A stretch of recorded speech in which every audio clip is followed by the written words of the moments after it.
Mes chers amis, nous reprenons le premier verset de l'Haftara que nous commentons depuis lundi, où il est dit que Shlomo a terminé la construction du Beth Amikdash et alors Vayave Shlomo et Kodshe David Aviv et à Kesef et à Zahav et à Kelim Natan Beotsarot Bet Hashem, ce qui signifie que Shlomo, qui a donc construit le premier Beth Amikdash, Shlomo déposa dans les trésors du temple tous les biens consacrés par son père David. David avait consacré un certain nombre de biens pour le Beth Amikdash et au moment de l'édification du sanctuaire, Shlomo a déposé tous ces biens dans le trésor du Beth Amikdash.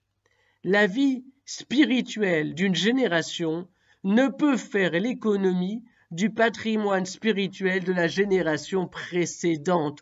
Au contraire, elle s'en nourrit.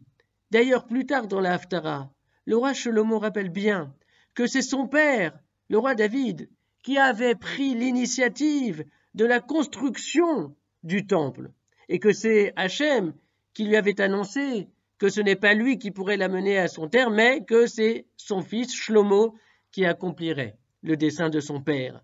La volonté était donc celle du roi David, la réalisation était celle de Shlomo.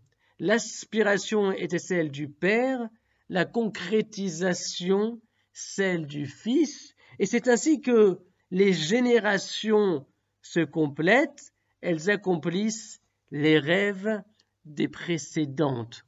Or, dans l'histoire hébraïque, toutes les générations partagent un même projet et un même idéal.